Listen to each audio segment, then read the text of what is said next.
하나님께서 세상을 창조하시고 너무너무 좋았다 그랬습니다. 특별히 인간을 만드시고 너무 기뻐하셨어요. 너무 기뻐하셨어요. 최고의 기쁨이었죠. 그런데 문제는 세상은 다른 피조물들은 하나님을 거역하지 않아요. 인간이 하나님을 거역했습니다. 하나님께서는 마음이 너무너무 아프신 거죠. 자, 이 정도가 되면 에이, 그냥 버리고 말지. 그러나 우리 하나님은 버리지 않으십니다. 너무 기뻐하신 그 기쁨을 다시 사랑으로 감싸 안아주십니다. 그리고 그 사랑의 모습을 오늘 호세아라고 하는 한 선지자를 통해서 우리에게 보여주십니다. 호세아에게 하나님의 사랑의 모습을 어떻게 보여주시느냐? 한 주전 800년경이지요. 호세아를 불러서 하는 말이 너는 창녀를 데리고 와서 아내로 삼으라는 거예요. 아니, 이게 기가 막힌 노릇 아닙니까? 선지자가 되었는데 어떻게 창녀와 결혼을 합니까? 그런데 그는 순종했죠. 문제는 뭐냐 하면 이제 그 여자가 결혼을 했으니까 현숙한 여인이 되어야 할 것이고 또 그것을 기대했습니다. 그러나 그러지 못했습니다. 또 음행을 저지르는 겁니다. 집을 가출했습니다. 그런데 하나님께서는 그를 다시 데리고 오라고 얘기를 하십니다. 그것도 큰 값을 치르고 데리고 오라는 것입니다. 오늘 이런 말씀을 통해서 우리 하나님께서 우리에게 주시고자 하시는 말씀이 있습니다. 타락한 인간이라 할지라도 주님께서는 여전히 사랑하시고 용서하시고 그리고 붙들고 계신다고 하는 것을 얘기하고 있습니다. 또 하나, 우리도 역시 이런 사랑을 베풀라고 하는 것을 말씀해 주고 있는 것입니다. 과연 하나님께서 우리에게 주시는 사랑, 또 우리가 베풀어야 할 사랑은 어떤 사랑인가 하는 것을 오늘 말씀을 통해서 보면서 우리가 은혜를 나누려고 합니다. 첫 번째로는 명령적 사랑입니다. 오늘 본문 1절에 보시면 여호와께서 내게 이르시되 이스라엘 자손이 다른 신을 섬기고 건포도 과자를 즐길지라도 여호와가 그들을 사랑하나니 너는 또 가서 타인의 사랑을 받아 음녀가 된 그 여자를 사랑하라 그랬습니다.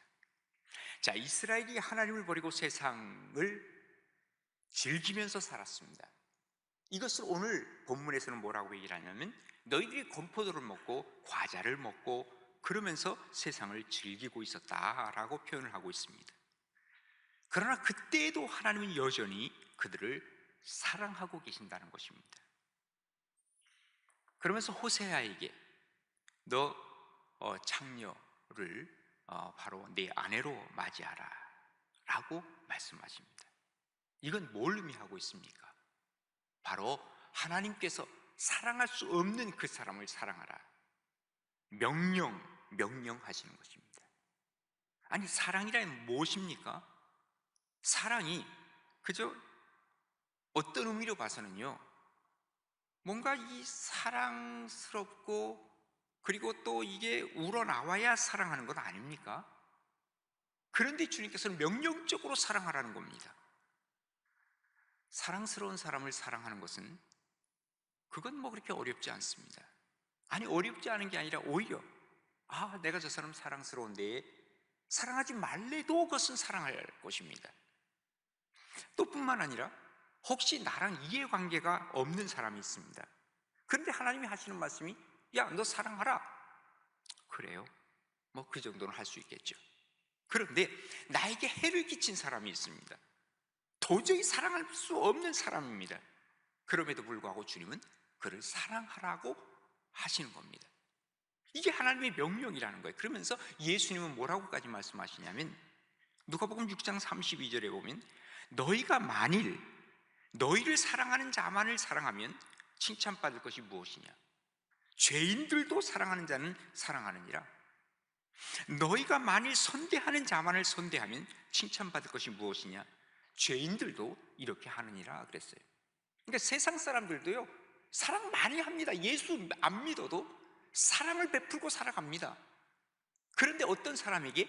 나를 사랑하는 사람에게, 아니면 나와 이해관계가 없는 사람까지도 사랑해 줄 수 있어요. 그러나 우리 그리스도인의 사랑은 뭐냐? 나를 미워하는 사람, 혹은 나의 해코지하는 사람, 내가 싫은 사람까지도 사랑할 수 있을 때, 이것이 하나님의 명령으로 받아 나아갈 수 있을 때, 이게 진짜 사랑이라는 것을 우리에게 말씀해 주고 있는 것입니다. 그러면 그렇게 얘기할 겁니다. 그게 말이 됩니까? 맞아요. 말이 안 되는 겁니다. 사랑하라 하고 명령했다고 해서 사랑이 되나요? 아니죠. 마음속에 우러나와야 되는데, 결국은 뭘 의미하는 줄 아십니까? 주님께서 사랑하라 하는 것은 한마디로 말하면 내가 할 수 없다는 겁니다. 성령께서 나를 감동시키지 아니하시면 나는 결코 사랑할 수 있는 존재가 안 된다, 그 말이에요. 그러니까 주님께서 명령하실 때는 할 수 있는 것을 명령하실 것 아닙니까? 그런데 사랑하라 하는 것은 염려하지 마, 내가 너에게 그 마음을 줄 거야. 내가 성령으로 너를 사랑하게끔 만들어 줄 거야.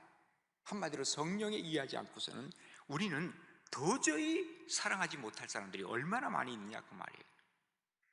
지난 주간에 어떤 목사님의 얘기를 누가 소개를 해주더라고요. 그 목사님에게 어떤 사람이 질문을 했어요. 아니, 목사님 부부는 평생 의좋게 잘 살아가고 계시는 것 같은데 그 비결이 뭡니까? 라고 물었어요. 그랬더니 그 목사가 뭐라고 대답을 하냐면, 우리는 서로를 긍휼히 여긴답니다. 그래요. 그러니까 그 불쌍히 여기는 거예요. 저 사람 내가 사랑해 주지 않으면 누가 사랑해 주랴. 그리고 내가 저 사람에게 베풀어야지. 불쌍히 여기는 그 마음이 곧 뭘로 변해요? 사랑의 마음으로 변하는 거예요. 우리 주님께서 우리를 긍휼히 여기심으로 우리를 위해서 십자가를 지시고 우리를 사랑하셨어요. 그리고 우리에게 말씀하시기를 너희도 이런 사랑을 하라고 말씀하고 계시는 것입니다. 사랑에는 세 종류가 있다고 그러죠. 첫 번째 종류의 사랑은 만약, 영어로 하면 if, 만약의 사랑이라고 얘기를 합니다. 어떤 조건이 맞는다면 나는 사랑할 거예요.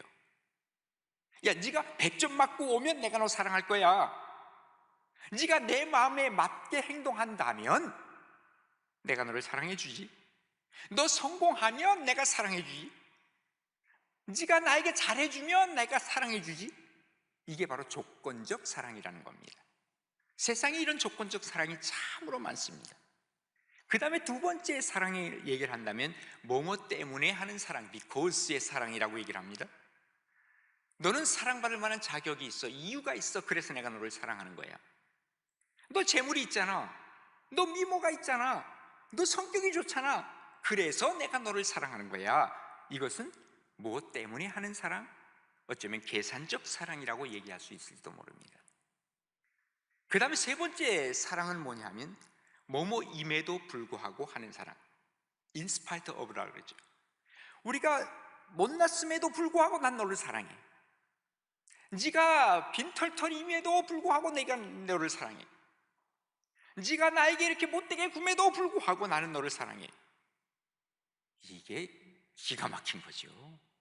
이거는 할 수 없는 거죠. 우리가 이런 사랑을 우리는 희생적 사랑 혹은 아가페의 사랑이라고 얘기를 합니다. 이게 바로 그리스도인의 사랑이에요. 그렇게 우리가 사랑하라고 하는 하나님의 명령을 준행하려고 한다면 나로서는 할 수 없죠. 어떻게 해야 됩니까? 하나님 앞에 기도하는 거예요. 그리고 하나님 사랑할 수 있게 도와주시옵소서. 그때 주님께서 나와 함께 하실 때 비로소 나는 그 명령적 사랑을 내가 받아들일 수 있는 것이죠. 주님은 명령하실 때 그냥 명령하지 않습니다. 안 될 것을 하라고 명령하지 않습니다. 주님이 도와주실 것을 약속하시면서 너는 한번 행해봐라.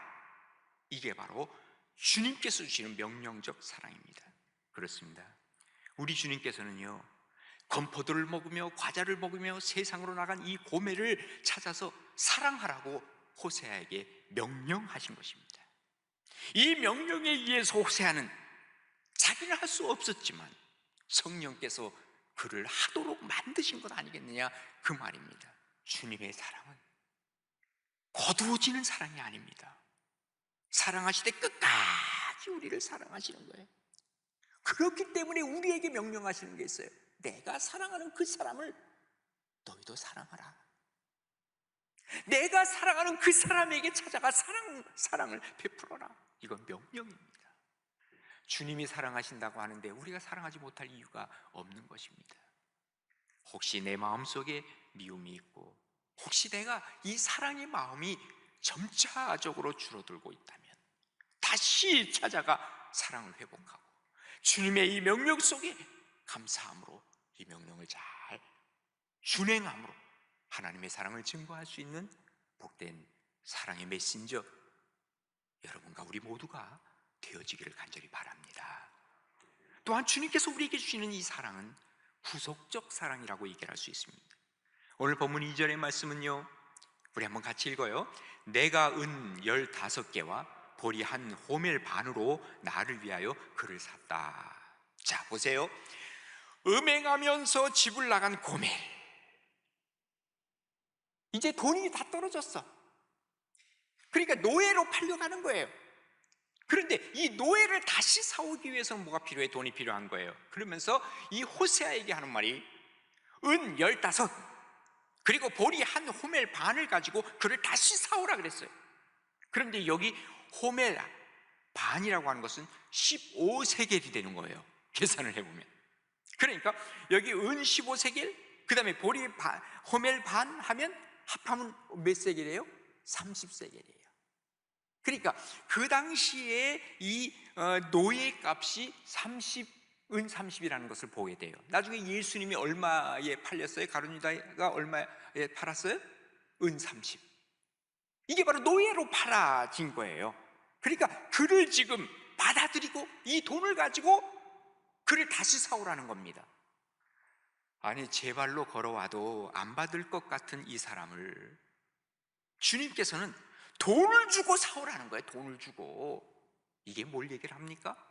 이걸 한마디로 얘기하면 구속의 사랑이라는 거예요. 예, 구자는 뭐예요? 건질 구자예요. 구원할 때 구자예요. 그리고 속자는 뭐예요? 물물 교환할 속자예요. 다시 말해서 값을 지불하고 사는 것이 바로 구속이에요. 그러니까 주님께서 우리를 구속하셨다는 얘기는 대가를 지불하고 희생하시면서 우리를 사랑하신다는 거예요. 적당히 즐기다가 실증나니까 헤어지자, 이건 사랑이 아닙니다. 값을 지불하고 하는 이 희생적 사랑이 진정한 사랑. 엄청난 값을 주셨는데 그 값이 바로 뭐냐면 자기의 목숨을 버리고 생명을 버리고 우리를 사랑하신 거예요. 이게 구속의 사랑이라는 것이죠. 저 스웨덴 복지가 잘 돼 있다 그러죠. 이게 부러웠던 거예요. 그래서 한국 사람이 한 번은 그 스웨덴 사람을 붙들고 이렇게 얘기를 했답니다. 당신들은 모든 걸 다 공짜로 받으니 부럽습니다 그랬대요. 그랬더니 이 사람이 정색을 하면서 뭐라고 얘기를 하냐면 공짜라니요, 공짜라니요, 아닙니다. 내가 지불을 하지 않았을 뿐이지 누군가 엄청난 대가를 치렀기 때문에 우리가 여기까지 온 겁니다. 이 정신이 바로 복지를 아는 정신이에요. 우리 구원이라고 하는 것은요, 공짜가 아니에요. 공짜이면서 공짜가 아니에요. 우리는 거저 받는 건 맞아요. 그러나 그 이전에 누가? 예수님이 우리를 위해서 희생하셨어요. 죽으셨어요. 이게 얼마나 감사한 거예요.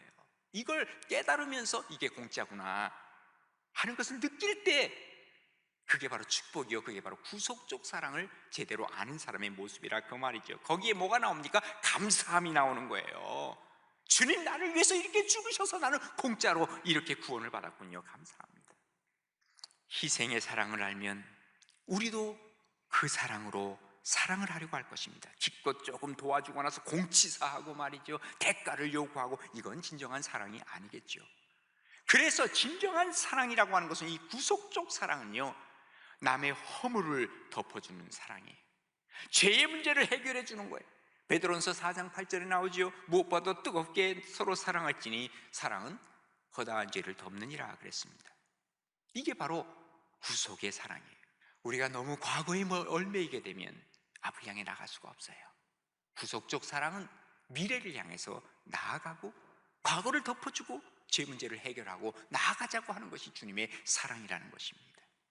뿐만 아니라 이것은 희생적 사랑입니다. 여기 구속은 바로 주님의 죽으심을 얘기를 합니다. 아까 말씀드린 대로 이 주님이 죽으심으로 말미암아 죄값을 지불한 거예요. 희생하신 거예요. 그러기에 이것은 낭비가 아닙니다. 사랑은요, 어떤 경우라도 낭비가 없어요. 여러분 아시잖아요. 300데나리온의 그 비싼 옥합을 깨트린 여인. 아니, 이것을 팔아가지고 많은 사람에게 나눠주지 않고, 아니 어떻게 이것을 한꺼번에 깨트려 버리느냐. 가룟 유다 외에는 이렇게 얘기할 사람이 없는 겁니다. 왜? 사랑은 어떤 경우라도 희생이 따르고, 그 희생에 대한 것을 아름답게 보는 것이 사랑입니다. 주님은 이렇게 우리를 구속하는 구속적 사랑을 우리에게 보여주시고, 이 사랑은 구체적인 사랑이었습니다. 이 사랑은 한 생명을 귀하게 보는 사랑이었습니다. 이른 양 한 마리를 찾기 위해서 목자가 이 찾기 위해 그저 산을 그리고 강을 건너고 또 넘고 해서 겨우 찾고 나서는 너무너무 기뻐서 잔치를 벌이는 겁니다. 이게 바로 뭡니까? 한 마리의 양을 찾는 이 사랑의 모습. 제가 세례를 하기 전에 세례 문답을 할 때 꼭 물어봅니다. 만약에 이 세상의 모든 사람들이 다 죽고 당신은 혼자 살아남다 하더라도 예수님께서 당신을 위해서 십자가 지로 오실 것을 당신은 믿으세요? 그겁니다. 우리는 우리의 예수님이라고도 많이 하지만 나의 예수님입니까? 나를 구원하실 예수님, 한 사람을 귀하게 보시는 주님, 그렇습니다. 그 한 명의 가치가 중요하기 때문에 우리 주님은 십자가에서 구속적 사랑으로 우리에게 다가오셨다는 것입니다. 우리가 이 주님의 마음을 품어야 돼요. 한 사람의 영혼을 위해서 우리가 다가가고, 그리고 그 영혼을 살리기 위해서 하나님의 나라에서 우리가 해야 할 일이 분명해지는 것이죠. 사순절 기간 아닙니까? 주님은 십자가에서 우리 한 사람 한 사람을 위해서 희생하고 죽으신 구속의 사랑을 우리에게 보여주시는 것입니다. 이 사랑을 함께 나누고, 그리고 이 사랑을 통해서 하나님의 역사가 우리 가운데 이루어지는 이런 사랑, 주님의 사랑으로 함께 살아갈 수 있게 되기를 간절히 바랍니다. 마지막, 주님의 사랑은 회복적 사랑이라고 얘기할 수 있습니다. 오늘 3절부터 5절까지 우리 함께 읽습니다. 그에게 이르기를 너는 많은 날 동안 나와 함께 지내고 음행하지 말며 다른 남자를 따르지 말라. 나도 네게 그리하리라 하였노라. 이스라엘 자손들이 많은 날 동안 왕도 없고 지도자도 없고 제사도 없고 주상도 없고 에봇도 없고 드라민도 없이 지내다가 그 후에 이스라엘 자손이 돌아와서 그들의 하나님 여호와와 그들의 왕 다윗을 찾고 마지막 날에는 여호와를 경외함으로 여호와와 그의 은총으로 나아가리라. 아멘. 자, 호세아가 이제 돌아온 고멜에게 하는 말이 다시는 음행하지 말라, 다시는 음행하지 말라. 하나님이 이스라엘에게 하시는 말씀이 포로 귀환한 이후에 다시는 이렇게 어려운 일 당하지 않도록 죄짓지 말라라는 것입니다. 이게 뭐예요? 회복을 얘기하는 회복. 탕자가 집 나갔다가 다시 아버지 집으로 돌아왔습니다. 아버지는요, 그를 맞이하면서 그에게 반지를 끼워줬다 그랬죠. 그 반지가 바로 뭐예요? 아들의 지위를 회복시키는 거예요. 포로 때 이스라엘은 어쩌면은 훈련 기간인지 몰라요. 오늘 성경에 뭐라 그럽니까? 그때는 왕도 없고 지도자도 없다 그랬어요.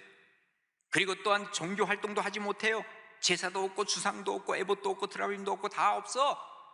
그러니까 지도자도 없고 또 뭐예요? 종교 활동도 하지 못하고, 그러다가 주전 539년 포로 귀환하면서 그들이 회복이 되는 거예요. 회복.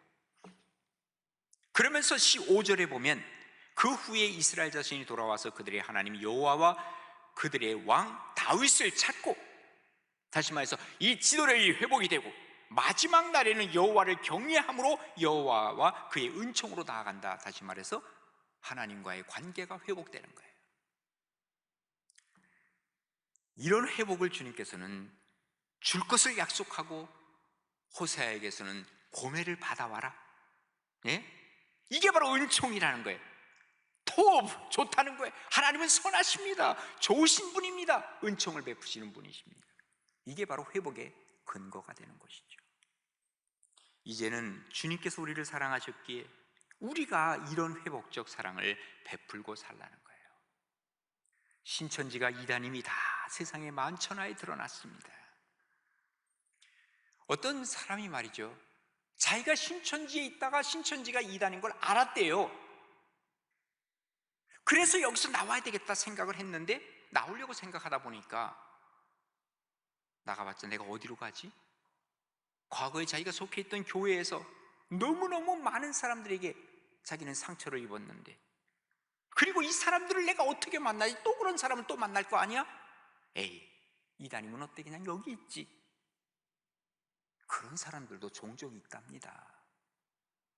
어쩌면 한국 교회와 이 성도가 회개해야 할 일인지도 몰라요.